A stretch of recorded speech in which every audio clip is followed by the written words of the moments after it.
Good afternoon everyone. रसायन Rahul channel में आप सभी का स्वागत है। आज हम क्लास 11th का केमिस्ट्री का एटॉमिक स्ट्रक्चर का पार्ट फर्स्ट स्टार्ट करेंगे। तो बच्चों, जिन्होंने भी अभी तक मेरा चैनल सब्सक्राइब नहीं किया है, प्लीज चैनल सब्सक्राइब करके चैनल को सपोर्ट कीजिए।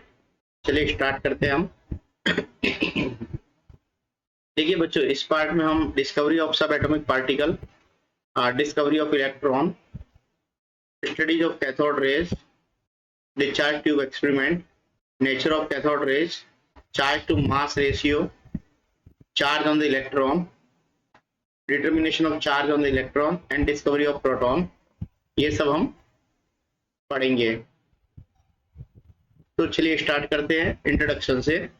एटम का जो एग्जिस्टेंस था उसको सबसे पहले हमारे अर्ली 400 बीसी में ना, हमारे जो इंडियन फिलोसोफर थे और कुछ ग्रीक फिलोसोफर थे, उन्होंने एटम के एग्जिस्टेंस के बारे में सबसे पहले बताया। तो हमारे इंडियन फिलोसोफर थे जिनका नाम था महर्षि कणाद।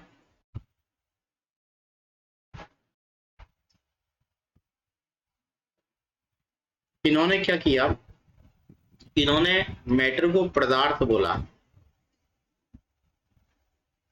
और इन्होंने बताया कि पदार्थ को आप डिवाइड करते जाएंगे, यदि तो आप जब तक पदार्थ को डिवाइड करते जाएंगे उसको, तो एक टाइम ऐसा आएगा कि पदार्थ को आप फर्दर डिवाइड नहीं कर सकते।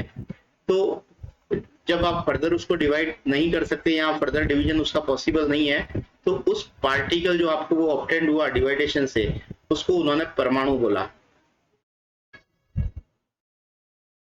अब सेम टाइम में ग्रीक फिलोसोफर थे जिनका नाम है डेमोक्राइटस और ल्यूसिपस।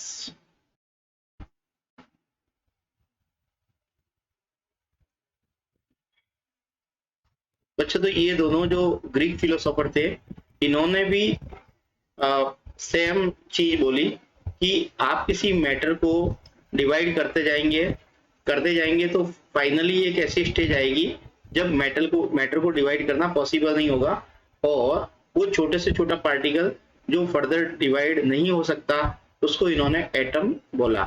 तो ये एटम नाम जो था बच्चों, डेमोक्राइटस ने एटम नाम दिया। ग्रीक के अंदर इस एटम का मीनिंग होता है एटोमियो।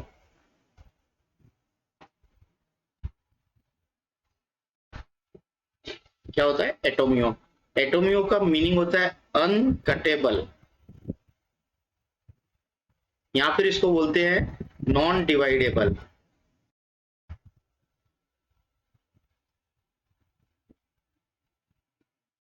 ठीक है, तो बच्चों इस तरीके से इन्होंने एटम के बारे में बताया।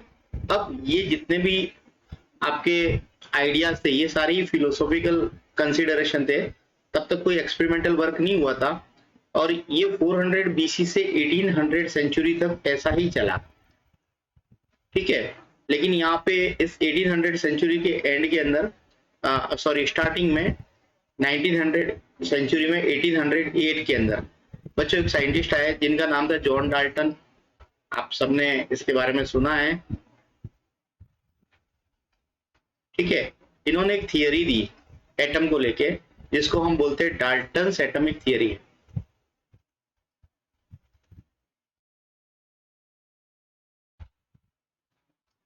अब देखिए, अब हम उस डाल्टन एटॉमिक थियरी को देखते हैं कि डाल्टन ने क्या एटॉमिक थियरी दी थी। देखिए बच्चों, इन्होंने बताया कि एटम को अल्टीमेट पार्टिकल ऑफ मैटर बताया। ठीक है, तो atom is, according to this theory, atom is the ultimate particle of matter.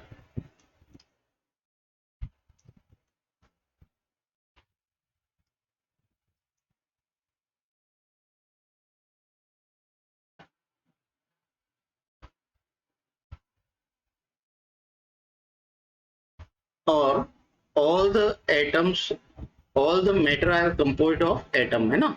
तो इन्होंने ये बताया कि matter is composed of extremely small particle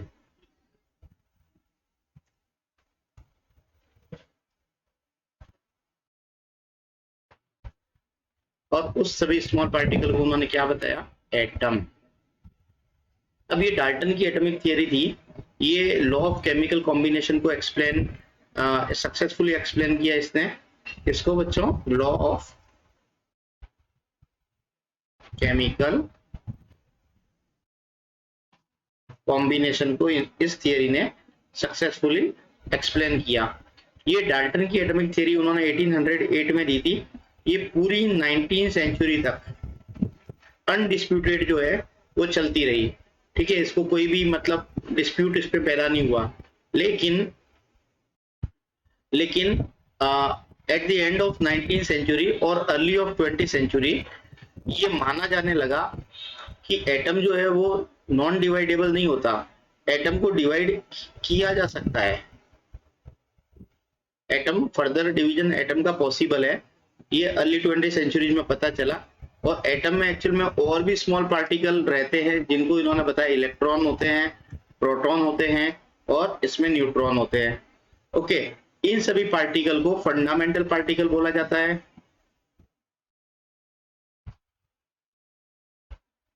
fundamental particles बोला जाता है, ठीक है, क्योंकि सारे ही एटम के अंदर ये तीनों पार्टिकल रहते हैं, इसलिए सारी एटम्स का ये कॉन्स्टिट्यूएंट्स होते हैं इलेक्ट्रॉन, प्रोटॉन और न्यूट्रॉन, इसीलिए उसको फंडामेंटल पार्टिकल बोलते हैं।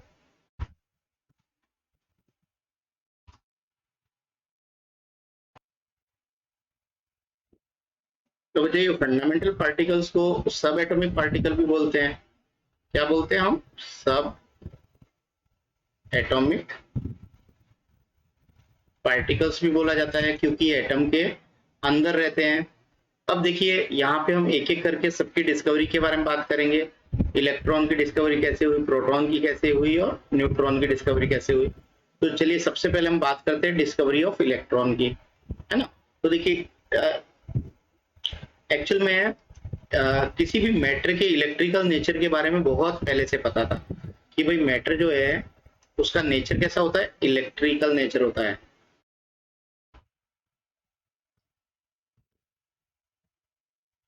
ओके, कैसे पता था ये इलेक्ट्रिकल नेचर? एंशिएंट टाइम से लोगों को पता था। जैसे आपने देखा होगा कि ग्लास या फिर एबोनाइट की रॉड,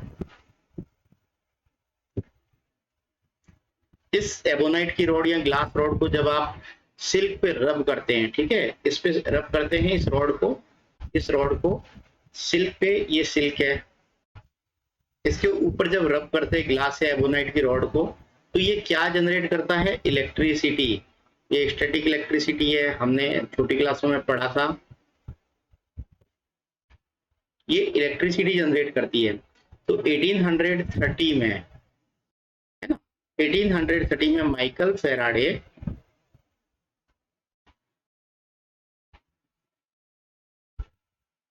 ने सबसे पहले मैटर के इलेक्ट्रिकल नेचर के बारे में बताया कि भाई मैटर का नेचर कैसा होता है, इलेक्ट्रिकल नेचर होता है। और इसने कैसे ये बताया था? उसने एक्चुअल में एक सॉल्यूशन से, है ना, ये इलेक्ट्रोलाइटिक सॉल्यूशन है, उसमें एक इलेक्ट्रोड डाल दिया इस तरीके से और वहां से इलेक्ट्रिसिटी को पास करवाया, है ना, सर्किट लगा के इलेक्ट्रिसिटी पास करवाई। तो उसने देखा कि ये इलेक्ट्रोलाइटिक सॉल्यूशन से जब इलेक्ट्रिसिटी पास करवाई तो इस इलेक्ट्रोड के ऊपर केमिकल रिएक्शन हुई, है ना। क्या होता है? केमिकल रिएक्शन होती है। ये एक्चुअल में इस तरीके से होते हैं, दो इलेक्ट्रोड होते हैं, आपको पता हो तो बच्चों, इलेक्ट्रोलाइसिस वाला एक्सपेरिमेंट आपको पता हो तो माइकल फेराडे ने इस तरीके से इलेक्ट्रोलाइसिस वाला एक्सपेरिमेंट जो है वो इसको इस तरीके से जोड़ दिया और इलेक्ट्रिसिटी पास करवाई। तो यहाँ पे क्या हुआ, उसने देखा कि इलेक्ट्रोड के ऊपर क्या डिपॉजिट हो गया, मैटर डिपॉजिट हो गया इलेक्ट्रोड के ऊपर, है ना, और कुछ मैटर जो है वो गैसेस की फॉर्म में भी इवॉल्व हो गया। तो यहाँ पे मैटर डिपॉजिट भी हो रहा है और मैटर इवॉल्व भी हो रहा है, और इस प्रोसेस को हम क्या बोलते हैं? इलेक्ट्रोलाइसिस। और फेराडे ने जो अपने लॉज दिए थे इसको लेकर, इलेक्ट्रोलाइसिस को लेकर, उसको हम फेराडेज लॉज ऑफ इलेक्ट्रोलाइसिस बोलते हैं, है ना। तो यहाँ समझाने का मीनिंग ये है कि फैराडे ने सबसे पहले इलेक्ट्रिसिटी और मैटर के बीच में रिलेशन बताया, इलेक्ट्रिसिटी एंड मैटर के बीच में रिलेशन बताया। क्लियर? तो बच्चों मैटर का कैसा नेचर होता है? इलेक्ट्रिकल नेचर होता है ना?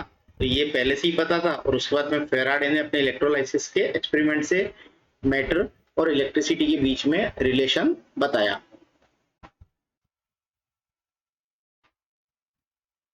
तो बच्चों इलेक्ट्रॉन, देखिए बच्चों इसके बाद में एक साइंटिस्ट आया 1874 में, है ना? 1874 में एक साइंटिस्ट आया जिसका नाम था स्टोनी। इस स्टोनी ने बताया कि जैसे मैटर जो है वो एटम से मिलके बना होता है, वैसे ही इलेक्ट्रिसिटी की भी डिस्क्रीट यूनिट होती है। उस इलेक्ट्रिसिटी की डिस्क्रीट यूनिट को उन्होंने क्या बोला? उसके लिए उन्होंने एक नाम प्रपोज किया, इलेक्ट्रॉन। ठीक है? क्या बोला कि इलेक्ट्रिसिटी की भी डिस्क्रीट यूनिट होती है जिसको हम इलेक्ट्रॉन बोलते हैं, है ना? लेकिन एक्चुअल में इलेक्ट्रॉन की डिस्कवरी जो है वो एक्सपेरिमेंट के ऊपर बेस्ड थी। ठीक है? इलेक्ट्रॉन की डिस्कवरी किस पे बेस्ड थी? एक्सपेरिमेंट के ऊपर। तो ये एक्सपेरिमेंट कौन से थे? ये एक्चुअल में एक गैस से, है ना, इलेक्ट्रिसिटी का कंडक्शन करवा के पता चला कि इलेक्ट्रॉन के बारे में पता चला। तो देखिए इस एक्सपेरिमेंट को हम बोलते हैं कैथोड रेज, है ना? कैथोड रेज की स्टडी से पता चला, और इस एक्सपेरिमेंट को बोलते हैं डिस्चार्ज ट्यूब एक्सपेरिमेंट। क्या बोलते हैं? Discharge tube experiment. ओके, चलिए अब हम इसको देख लेते हैं, स्टडीज ऑफ कैथोड रेज और डिस्चार्ज ट्यूब एक्सपेरिमेंट। देखिए, तो इलेक्ट्रॉन को सबसे पहले डिस्कवर किया था जे थॉमसन ने। किसने किया? जे थॉमसन ने डिस्कवर किया। अब ये कब किया था? At the end of 19th century, है ना? तो इसने क्या किया? इलेक्ट्रिसिटी को एक्चुअल में वेरी लो प्रेशर पे इलेक्ट्रिसिटी को पास करवाया एक गैस से, है ना? एट वेरी लो प्रेशर, बहुत ही कम प्रेशर पे उन्होंने ये एक्सपेरिमेंट किया, और इस एक्सपेरिमेंट को बोलते हैं डिस्चार्ज ट्यूब एक्सपेरिमेंट। तो देखिए ये आपकी डिस्चार्ज ट्यूब है। अब देखिए इस डिस्चार्ज ट्यूब में क्या होता है बच्चों? ऑर्डिनरी कंडीशन में तो आपको पता है कि गैस जो होती है वो पुअर कंडक्टर होती है। ऑर्डिनरी कंडीशन में गैस क्या होती है? पुअर कंडक्टर होती है इलेक्ट्रिसिटी की। लेकिन जब आप इस पर हाई वोल्टेज अप्लाई करते हो, है ना, क्या करते हो? हाई वोल्टेज अप्लाई करते हो, और प्रेशर जो इसके अंदर बहुत ही कम रखते हो, वेरी लो प्रेशर और हाई वोल्टेज ये अप्लाई करेंगे, तो गैस जो होती है वो कंडक्टिंग हो जाती है। गैस जो है वो कंडक्टिंग हो जाती है और एक रे की फॉर्म में वो ट्रेवल करने लगती है, और उस रेस को हम कैथोड रेस बोलते हैं। और ये सबसे पहले इस रेस के एग्जिस्टेंस के बारे में दो साइंटिस्ट ने बताया, जिनका नाम था प्लकर और क्रूक्स। ये दो साइंटिस्ट ने बताया, लेकिन इलेक्ट्रॉन की डिस्कवरी का जो क्रेडिट है वो जे थॉमसन को मिला।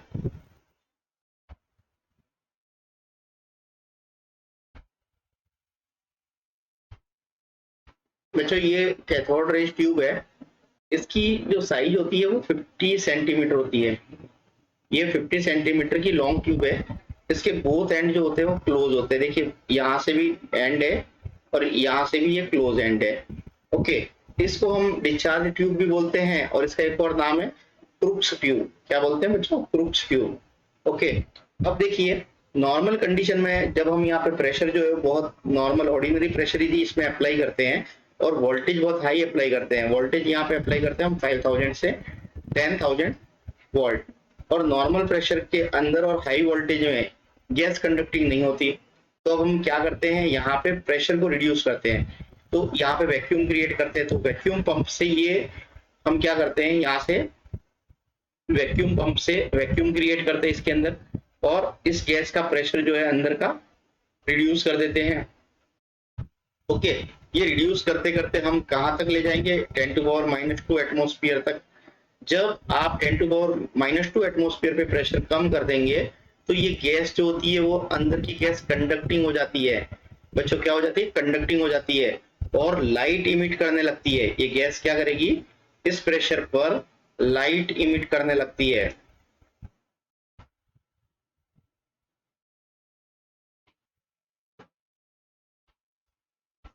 बच्चों ये प्रेशर हम फर्दर, अब यहाँ पे प्रेशर को हम फर्दर रिड्यूस करते हैं 10⁻⁻2 से प्रेशर को 10⁻⁴ एटमॉस्फेयर तक कम करते हैं।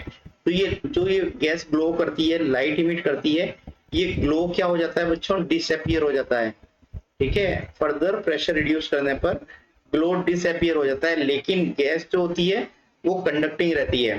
ठीक है, अब हम यहाँ पे जो ये एनोड यूज किया है ना, इस एनोड की जगह पे हम यदि परफोरेटेड एनोड यूज करें, परफोरेटेड मीनिंग होता है बच्चों छेद वाला, है ना। यदि हम यहाँ पे परफोरेटेड एनोड यूज करते हैं तो यहाँ पे आपको एक फेंट ग्लो जो होता है वो इस एनोड की ग्लास ट्यूब के ऊपर, बैक साइड ऑफ एनोड, आपको यहाँ पे ग्लास ट्यूब पे क्या मिलता है, एक फेंट ग्लो मिलता है बिहाइंड द एनोड। ओके, ठीक है, इसका मीनिंग ये होता है कि यहाँ पे इस ट्यूब पर जो ग्लो मिल रहा है ये एक्चुअल में किसी रेज के बम्बार्डमेंट की वजह से मिल रहा है। ठीक है, ये रेज जो होती है वो एक्चुअल में कहाँ से इमिट हो रही है, वो कैथोड से इमिट हो रही है और वो एनोड की तरफ जा रही है ना, एक स्ट्राइक ऑफ लाइट की फॉर्म में जा रही है और एनोड के पीछे की तरफ जो ग्लास ट्यूब है वहां पे ये स्ट्राइक करके ग्लो प्रोड्यूस कर रही है। ठीक है बच्चों,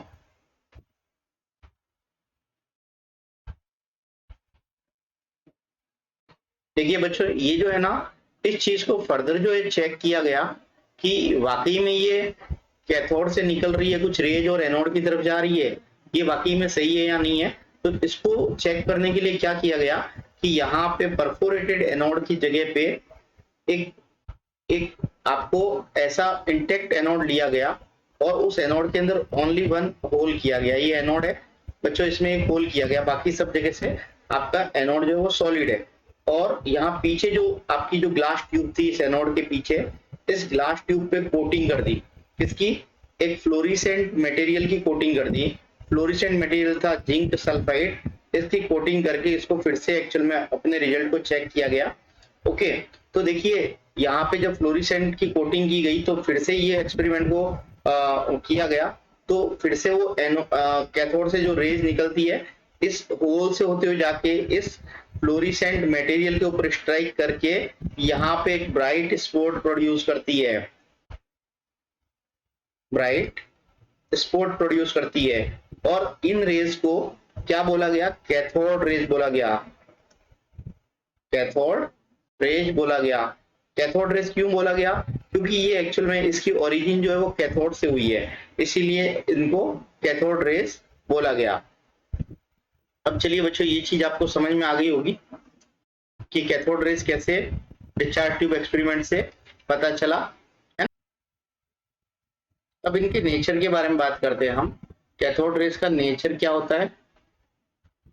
ठीक है, तो अभी हमने बच्चों इसके नेचर के बारे में बात करते हैं ना। तो देखिए कैथोड रेज जो होती है वो कहाँ से ट्रेवल करती है, कैथोड से ट्रेवल करती है, कहाँ, एनोड की तरफ ट्रेवल करती है।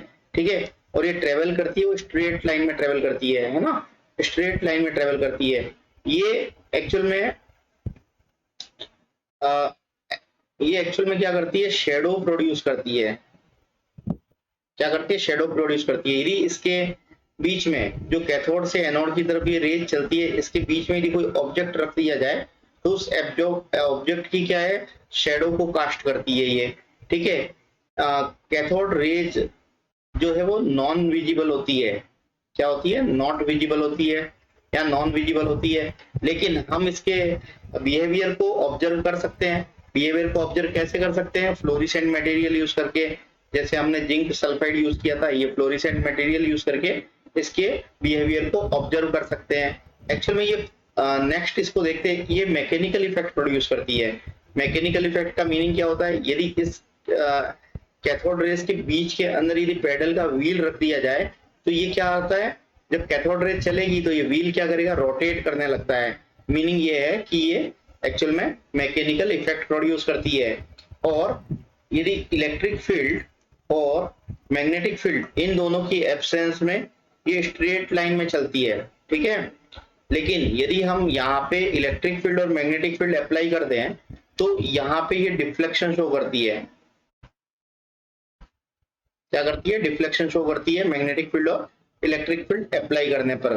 तो बच्चों यहाँ पे ये कैथोड है, ये एनोड है, इनके बीच में हम यहाँ पे एक मैग्नेटिक फील्ड और इलेक्ट्रिक फील्ड अप्लाई कर देते हैं। तो बच्चों यहाँ पे मैंने मैग्नेटिक फील्ड अप्लाई किया, तो कैथोड रेज जो है यदि आप मैग्नेटिक फील्ड अप्लाई करते हैं तो ये पॉजिटिव प्लेट की तरफ जो है वो डिफ्लेक्ट हो जाती है।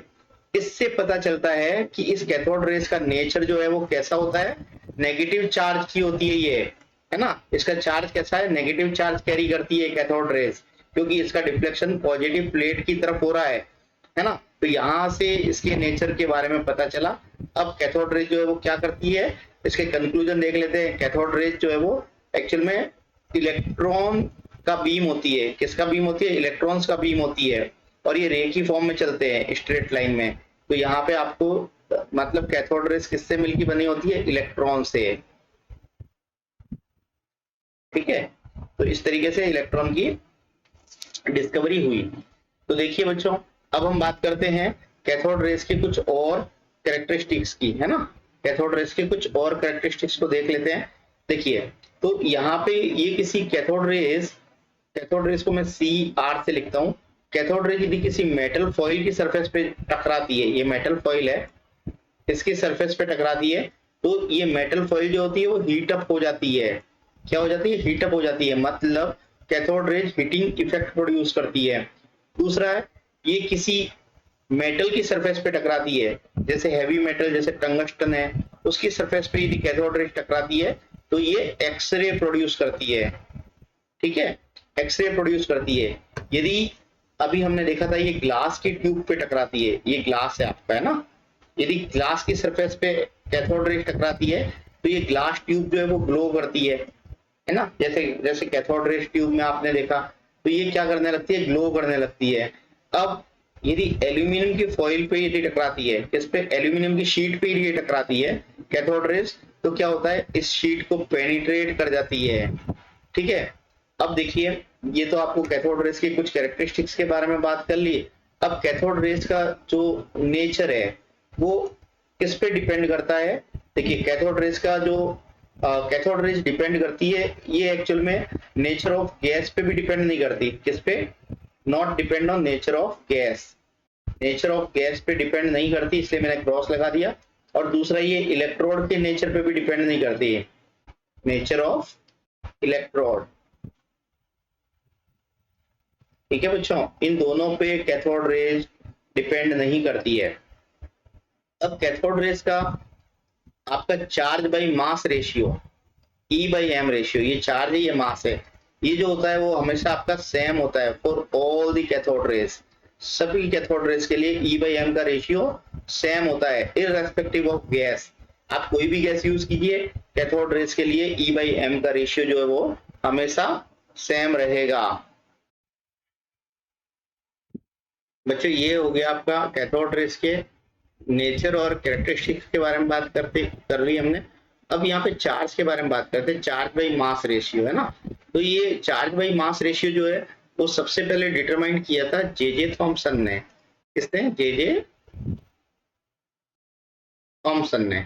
इन्होंने क्या किया था, एक्चुअल में डिफ्लेक्शन की हेल्प से इन्होंने आपका इलेक्ट्रिक फील्ड और मैग्नेटिक फील्ड इन दोनों को परपेंडिकुलर अप्लाई करके डिफ्लेक्शन की हेल्प से, है ना, तो डिफ्लेक्शन को मेजर करते हुए E/m का रेशियो फाइंड आउट किया। तो देखिए, E/m का रेशियो कितना होता है आपका इलेक्ट्रॉन के लिए, 1.76 × 10⁻11 कूलम्ब पर kg, ये E/m का रेशियो आया। इसके बाद में हम बात करते हैं चार्ज की, है ना, इसके ऊपर चार्ज कितना था। चलिए देखिए, इस पे चार्ज को आपके कैथोड रेज और इलेक्ट्रॉन पे चार्ज जो है वो सबसे पहले किसने मेजर किया, मिलिकन ने। तो इसका नाम था, पूरा नाम R.A. मिलिकन। इन्होंने 1909 में इलेक्ट्रॉन पे चार्ज मेजर किया और ये चार्ज की वैल्यू जो है वो कितनी आई। इसने मेथड जो यूज किया था वो ऑयल ड्रॉप मेथड था। कौन सा था? Oil drop method. अब देखिए ये चार्ज जो था इलेक्ट्रॉन पे वो था 1.6 इंटू 10⁻⁻19 कूलाम, ये चार्ज था। अब हम बात करते हैं मास की। तो इलेक्ट्रॉन का मास कैसे कैलकुलेट किया गया? इलेक्ट्रॉन का मास कैलकुलेट किया गया आपका E/m की हेल्प से और चार्ज ऑफ द इलेक्ट्रॉन की हेल्प से। तो अब यहाँ पे हम यहाँ पे चार्ज ऑफ इलेक्ट्रॉन को हम E से लिखते हैं, चार्ज ऑफ इलेक्ट्रॉन को हम E से लिखते हैं और उसको हम E/m से डिवाइड कर देते हैं, तो ये E से E कट जाएगा और मास आपको मिल जाएगा। तो मास कैसे कैलकुलेट किया गया? पहले चार्ज की वैल्यू लिख देंगे हम 1.6 into 10⁻⁻19 coulomb upon 1.76 into 10⁻11 coulomb पर केजी। कूलाम से कूलाम कट गया, केजी ऊपर चला जाएगा। इसको सॉल्व करेंगे तो आपका इलेक्ट्रॉन का मास आ जाएगा 9.1 इंटू 10⁻31 केजी। ओके, इस तरीके से ये इनडायरेक्टली मास फाइंड आउट किया गया। ओके बच्चों, अब देखिए मास जो है इलेक्ट्रॉन का वो हाइड्रोजन एटम के मास से बहुत छोटा होता है ना। तो हाइड्रोजन एटम का मीनिंग होता है प्रोटॉन, प्रोटॉन के मास से छोटा होता है। कितना छोटा होता है? ये होता है 1837 टाइम जो है हाइड्रोजन एटम के मास से छोटा होता है। मतलब इसको 2000 टाइम भी आप कंसीडर कर सकते हैं। तो जो इलेक्ट्रॉन पे चार्ज होता है ना वो एक्चुअल में स्मॉलेस्ट नॉन इलेक्ट्रिकल चार्ज होता है ना। क्या होता है? Charge on the electron is the smallest non electrical charge. ठीक है, तो इस पे जो चार्ज की वैल्यू होती है वो नेगेटिव वैल्यू होती है। कैसी होती है? नेगेटिव वैल्यू होती है चार्ज की।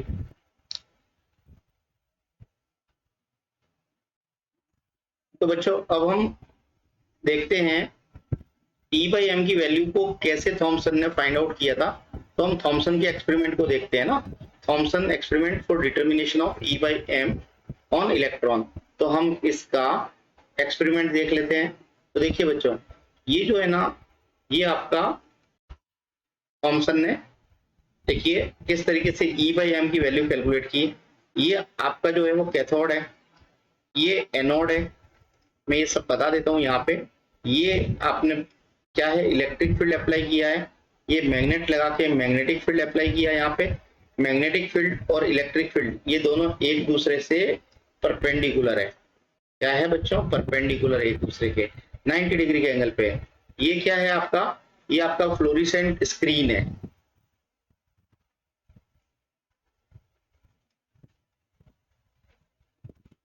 Fluorescent screen. ओके, अब देखिए यहाँ पे ये जो लगा रखा है यहाँ कैथोड और एनोड के बीच में वो वेरी हाई वोल्टेज है ना।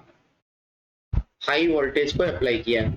अब देखिए आपको पता है कि जैसे ही यहाँ से कैथोड से क्या होगा, इलेक्ट्रॉन जनरेट करेगा कैथोड, और ये हाई वोल्टेज अप्लाई करने पर ये इलेक्ट्रॉन क्या हो जाएंगे? एक्सेलरेट हो जाएंगे।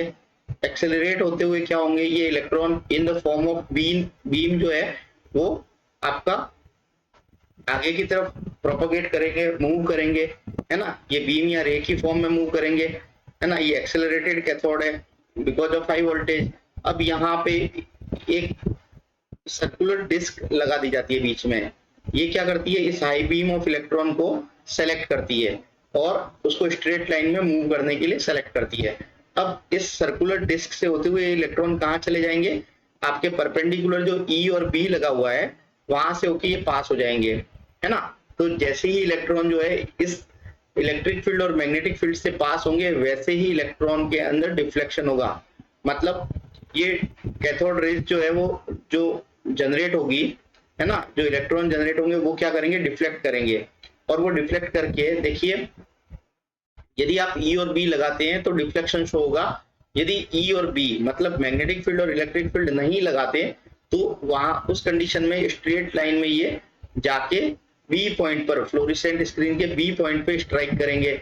लेकिन यदि आप यहाँ पे इलेक्ट्रिक फील्ड अप्लाई करते हैं तो एक्चुअल में इलेक्ट्रॉन नेगेटिवली चार्ज होने पर ये पॉजिटिव चार्ज प्लेट की तरफ अट्रैक्ट होंगे, तो ये इलेक्ट्रॉन इस तरीके से अट्रैक्ट होते हुए ए पॉइंट पे जाके टकराएंगे। और यदि आप केवल मैग्नेटिक फील्ड अप्लाई करते हैं तो वो सी पॉइंट पे जाके टकराएंगे। ठीक है, इस तरीके से आप यदि केवल इलेक्ट्रिक फील्ड या मैग्नेटिक फील्ड अप्लाई करते हैं तो डिफ्लेक्शन इस तरीके से शो होगा, और बैलेंस में मैग्नेटिक फील्ड और इलेक्ट्रिक फील्ड अप्लाई करेंगे या फिर मैग्नेटिक फील्ड और इलेक्ट्रिक फील्ड अप्लाई नहीं करेंगे तो वो बी पॉइंट पे जाके स्ट्रेट लाइन में फ्लोरेसेंट स्क्रीन पे टकराएंगे। ओके, अब देखिए बच्चों, यहाँ पे क्या किया उसने, इस डिफ्लेक्शन की हेल्प से, है ना, उसने E/m की वैल्यू को फाइंड आउट किया। तो हम देख लेते हैं कि कैसे इसने डिफ्लेक्शन की हेल्प से फाइंड आउट किया E/m। तो देखिए ये डिफ्लेक्शन जो है वो किसके प्रोपोर्शनल होता है, तो ये अमाउंट ऑफ डिफ्लेक्शन जो होता है वो चार्ज के मैग्नीट्यूड के प्रोपोर्शनल होता है। ठीक है, जितना आपका इलेक्ट्रॉन पे चार्ज ज्यादा होगा उतना ही डिफ्लेक्शन ज्यादा शो करेगा, और ये डिफ्लेक्शन जो है वो मास ऑफ पार्टिकल के इनवर्सली प्रोपोर्शनल होता है। Mass of particle, mass of particle जितना ज्यादा होंगे, है ना, पार्टिकल का मास जितना ज्यादा होगा डिफ्लेक्शन उतना ही कम होगा। इसके अलावा जो कैथोड, जो ये आपके रेस निकली थी, उसका डिफ्लेक्शन जो है वो आपके इलेक्ट्रिक फील्ड और मैग्नेटिक फील्ड इन दोनों की स्ट्रेंथ पे भी डिपेंड करता है। जितनी इलेक्ट्रिक और मैग्नेटिक फील्ड की स्ट्रेंथ ज्यादा होगी डिफ्लेक्शन जो है उतना ही ज्यादा होगा। तो इस तरीके से इस डिफ्लेक्शन को मेजर करते हुए, इसको डिफ्लेक्शन को मेजर करते हुए E/m की वैल्यू फाइंड आउट की। डिफ्लेक्शन से क्या किया, E/m की वैल्यू फाइंड आउट की। ओके, अब देखिए स्ट्रेंथ ऑफ E और B कैसे आप पता करेंगे, बढ़ाएंगे। स्ट्रेंथ को बढ़ा सकते हैं आप वोल्टेज ज्यादा करके, है ना, तो वोल्टेज इंक्रीज करके आप इलेक्ट्रिक फील्ड की स्ट्रेंथ बढ़ा सकते हो, है ना, और मैग्नेट को आप, मैग्नेटिक फील्ड की स्ट्रेंथ को आप हैवी मैग्नेट यूज करते हुए बढ़ा सकते हो। तो ये थॉमसन ने, जे थॉमसन ने E/m की वैल्यू जो है वो डिफ्लेक्शन से फाइंड आउट की। अब बच्चों ये हो गया E/m की वैल्यू।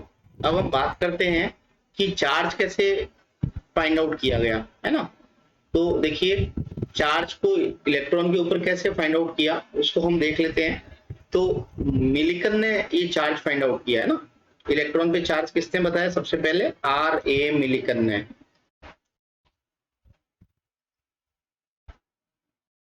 इसने ये एक्सपेरिमेंट किया था 1909 में। इसका नाम क्या है, ऑयल ड्रॉप मेथड, और इसको मिलिकन को 1923 में नोबेल प्राइज मिला फिजिक्स में। ठीक है, इसको नोबेल प्राइज मिला फिजिक्स में। तो देखिए इसका सेटअप देख लेते हैं हम। देखिए बच्चों ये सेटअप है ना, ये सेटअप है, ये पूरा बॉक्स है।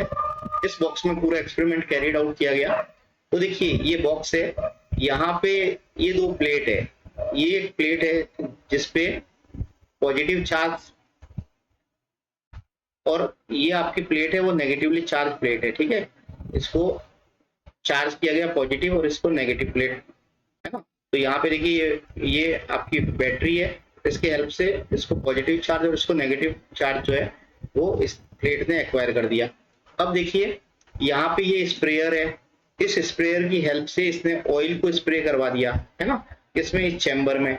ये ऑयल जब स्प्रे होता है तो स्मॉल स्मॉल ड्रॉपलेट्स, है ना, जिसको हम मिस्ट बोलते हैं, वो मिस्ट प्रोड्यूस कर दी इसने। अब ये ऑयल जो यूज किया था उसने क्या किया था, क्लॉक ऑयल यूज किया था। तो सबसे पहले इस मिलिकन ने क्या किया कि इसने सबसे पहले मास और ग्रेविटेशनल फोर्स को डिटरमाइन कर दिया था, है ना। तो यहाँ पे जो ऑयल यूज किया था क्लॉक का, वो आपका नॉन डेंसिटी का ऑयल था, उसकी डेंसिटी पता थी। तो डेंसिटी पता थी तो उसने क्या किया, वहां से उसके मास, ऑयल ड्रॉप की मास और उस पर ग्रेविटेशनल फोर्स का को फाइंड आउट कर दिया। अब इसके बाद में देखिए इसने जब ये फिर से जब स्प्रे करवाया अंदर, तो ये मिस्ट फॉर्म करी, तो स्मॉल स्मॉल ड्रॉपलेट्स और मिस्ट की फॉर्म में ये यहाँ पे आपको ऑयल ड्रॉप मिली। और इस यहाँ पे एक होल है, ये देखिए होल है, इस होल से क्या हुआ कि इसको नेक्स्ट चैम्बर में, ये नीचे एक चैम्बर है, जिसमें इस इलेक्ट्रॉन जिसमें इस ऑयल ड्रॉप को क्या किया, एंटर करवाया। तो यहाँ लिमिटेड ऑयल ड्रॉप जो है इस होल से होते हुए इस चैम्बर में एंटर हुई। यहाँ पे इसने एक माइक्रोस्कोप लगा दिया है ना, टेलीस्कोप लगा दिया। ये क्या है, टेलीस्कोप है, और इसको ऑब्जर्वेशन के लिए लगाया। ओके, अब देखिए ये पूरा जो आपका चैम्बर है उसको उसने एक्सरे से इरेडिएट कर दिया। क्या कर दिया, एक्सरे से इरेडिएट कर दिया। एक्सरे से इरेडिएट करने से क्या हुआ, यहाँ पे इस चैम्बर में जो एयर फील्ड थी उस एयर का क्या हो गया, आयनाइजेशन हो गया, और इस एक्सरे ने इस एयर से इलेक्ट्रॉन को नॉकआउट कर दिया, बाहर निकाल दिया इलेक्ट्रॉन को एयर से, है ना। और इस आपकी जो ये ऑयल ड्रॉप है ना, इसने इस नेगेटिव चार्ज को एक्वायर कर लिया, और ये ड्रॉप कैसी होगी, चार्ज ड्रॉप हो गई, है ना। इसमें चार्ज आ गया, नेगेटिव चार्ज आ गया इस ड्रॉप पे। अब उसने इसकी स्टडी करी। देखो यहाँ पे ये जो ड्रॉप कैसी होगी बच्चों, नेगेटिवली चार्ज होगी ड्रॉप। अब इस ड्रॉप में ये ड्रॉप ग्रेविटी के इफेक्ट से नीचे की तरफ आ रही है, तो नीचे की तरफ जो ग्रेविटेशनल फोर्स लग रहा है वो एफ डाउन है ना। इसकी वैल्यू कितनी थी, mg के इक्वल थी। अब उसने क्या किया, प्लेट को चार्ज कर दिया, है ना। यहाँ पे आपका बैटरी लगा के प्लेट को चार्ज कर दिया। ये प्लेट पॉजिटिवली चार्ज हो गई और ये प्लेट नेगेटिवली चार्ज हो गई। अब यहाँ पे इलेक्ट्रिक फील्ड लगा। इलेक्ट्रिक फील्ड जो है वो ऊपर की तरफ जो है वो लगा इसके इस ड्रॉप पे, ऑयल ड्रॉप, क्योंकि ये चार्ज ड्रॉप है, इस पे इलेक्ट्रिक फील्ड ऊपर की तरफ लगा, और वो आपका इलेक्ट्रिक फोर्स एफ अप लगा, है ना। इस एफ अप की वैल्यू कितनी थी, चार्ज इनटू इलेक्ट्रिक फील्ड के इक्वल थी। ओके, तो ये अपोजिट डायरेक्शन में एफ अप और ये एफ डाउन। अब उसने क्या किया है, यहाँ पे इस प्लेट के ऊपर जो पॉजिटिव और नेगेटिव जो ये प्लेट है, इसके पोटेंशियल को उसने क्या किया, मतलब एडजस्ट किया, और आपका इलेक्ट्रिक फील्ड को एडजस्ट करके इसकी वैल्यू एफ अप और एफ डाउन की वैल्यू इक्वल हो गई, है ना। इस तरीके से एडजस्ट किया कि ये दोनों जो है F up is equal to F down, ये हो गया। जब ये दोनों फोर्स इक्वल हो गए तो ये जो ऑयल की ड्रॉप थी वो स्टेशनरी हो गई, वो हवा के अंदर ही रुक गई। तो इससे इसने क्या किया, फिर चार्ज फाइंड आउट कर दिया। तो बच्चों देखिए एफ अप क्या था आपका, क्यू ई, मैं ऊपर लिख रहा हूँ, है ना, F up is equal to Q E, and F down जो था वो एम जी था। अब देखिए यहाँ से चार्ज कैसे पता चला, mg अपॉन ई, इस तरीके से mg अपॉन ई की वैल्यू, यहाँ पे चार्ज जो है mg अपॉन ई से आपको पता चल गया। और इलेक्ट्रिक फील्ड जो है वो एक्चुअल में यहाँ पे कितना पोटेंशियल प्रोवाइड किया गया, वहां से इलेक्ट्रिक फील्ड पता चल जाएगा। इस तरीके से मिलिकन ने जो ड्रॉप पे चार्ज जो है वो पता किया। तो देखिए यहाँ पे चार्ज की वैल्यू कितनी इसने फाइंड आउट करी थी, मिलिकन ने इलेक्ट्रॉन पे चार्ज की वैल्यू करी थी 1.6 इंटू 10⁻⁻19 कूलाम, ये चार्ज फाइंड आउट किया। अब देखिए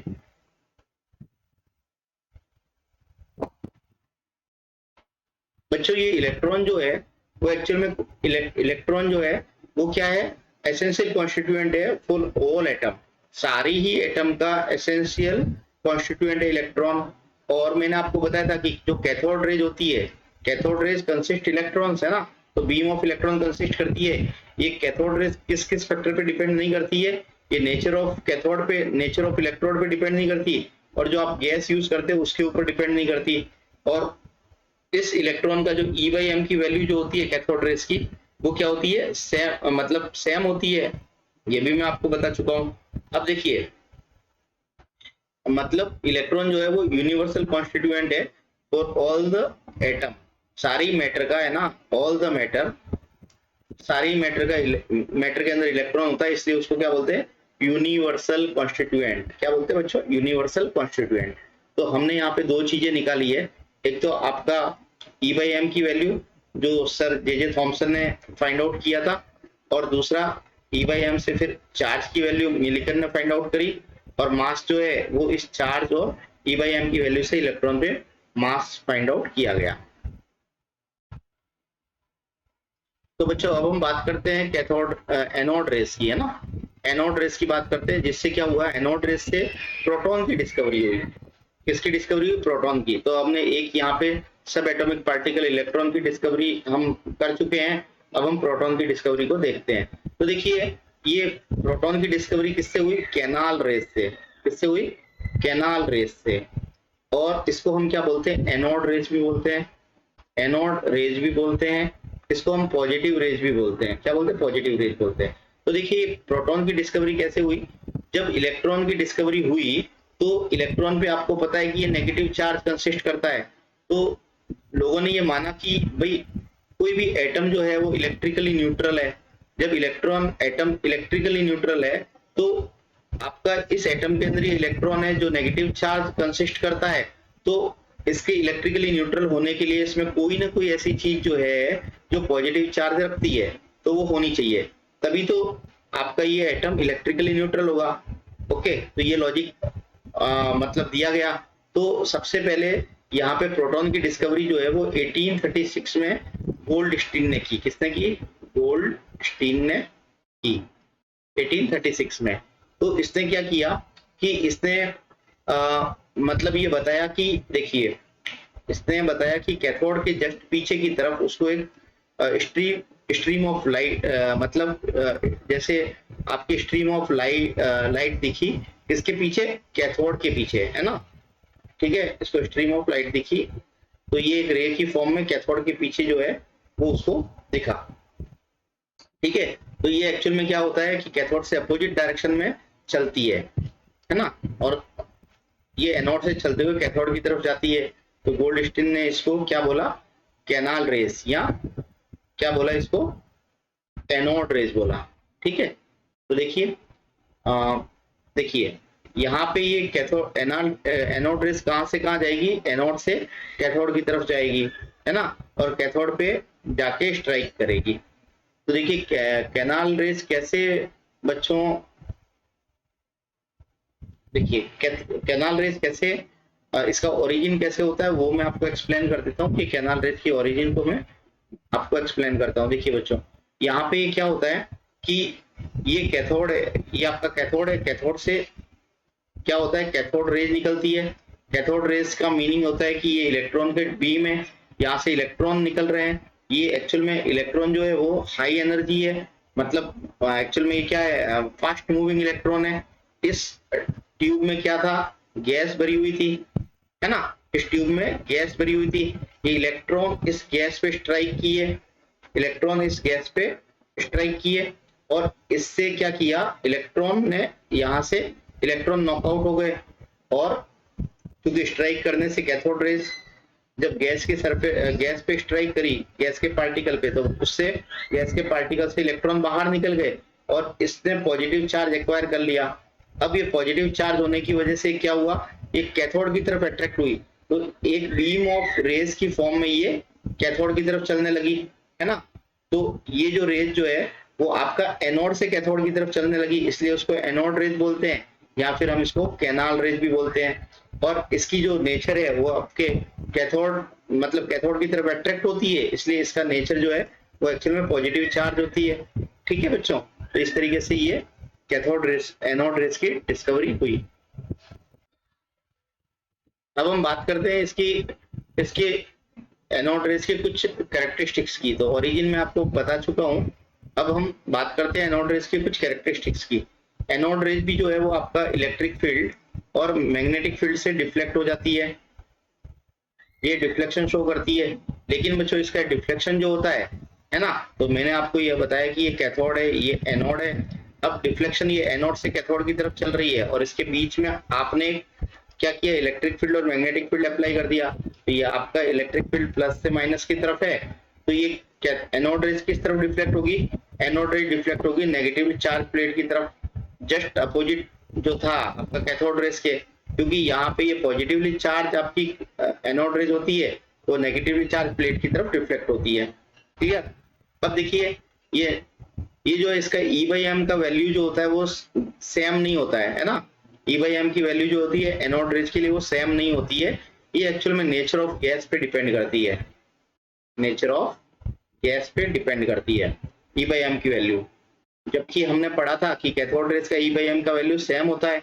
अब देखिए इसके E/m की वैल्यू कैसे फाइंड आउट की गई, E/m की वैल्यू जो है वो जैसा आपने जे थॉमसन ने फाइंड आउट किया वैसे का वैसा इसके E/m की वैल्यू फाइंड आउट की, और मैक्सिमम जो E/m की वैल्यू मिली वो हाइड्रोजन एटम के लिए मिली। इसकी वैल्यू कितनी थी, इसकी वैल्यू थी 9.58 इंटू 10⁻⁷ कूलाम पर केजी। ये ई बाई इसकी, एक मिनट सॉरी बच्चों, ये ई बाई एम की वैल्यू है ना, ई बाई एम। अब हम मास फाइंड आउट करेंगे। और इस पे चार्ज कितना था, इस पे पॉजिटिव चार्ज था और 1 यूनिट पॉजिटिव चार्ज था, वो भी इलेक्ट्रॉन पे जो चार्ज था उतना का उतना इसके ऊपर चार्ज फाइंड आउट किया गया है ना। तो इसका मास जो है प्रोटॉन का या हाइड्रोजन एटम का, वो कैसे फाइंड आउट किया गया, charge divided by E by M. तो यहाँ से आपको चार्ज 1.6 इंटू 10⁻⁻19 अपॉन 9.58 इंटू 10⁻⁷ है ना। तो ये वैल्यू आई 1.67 इंटू 10⁻⁻27 kg। ये आपका मास आ गया। तो मास हाइड्रोजन एटम या प्रोटॉन का मास जो है वो मैंने बताया था कि 1837 time of mass of electron होता है। क्लियर, इतना ज्यादा होता है। अब देखिए ये जो एनोड रेज होती है वो भी स्ट्रेट लाइन में ट्रेवल करती है। कैसे ट्रेवल करती है, फ्रॉम एनोड टू कैथोड, एक स्ट्रेट लाइन में ट्रेवल करती है। और इसकी एक्चुअल में आप इसके बीच में कोई ऑब्जेक्ट रख देते हैं तो इस ऑब्जेक्ट की जो है वो शेडो कास्ट करती है। क्या करती है, शेडो कास्ट करती है। तो ये मैंने आपको एक कैरेक्टरिस्टिक्स बता दी है। एक और चीज है, ये जो एनोड रेज होती है वो भी मैकेनिकल इफेक्ट प्रोड्यूस करती है और हीटिंग इफेक्ट प्रोड्यूस करती है। जैसे हमने कैथोड रेज में पढ़ा था, सेम वैसे का वैसा मैकेनिकल इफेक्ट और हीटिंग इफेक्ट प्रोड्यूस करती है। तो बच्चों ये आपको समझ में आ गया होगा, है ना। तो आज के लिए बच्चों इतना ही। आपको वीडियो पसंद आया है तो बच्चों मेरा वीडियो लाइक कीजिए और चैनल को सब्सक्राइब कीजिए, सपोर्ट कीजिए। आज के लिए इतना ही। Thank you for watching this video. Will meet again with next video, है ना बच्चों। ओके।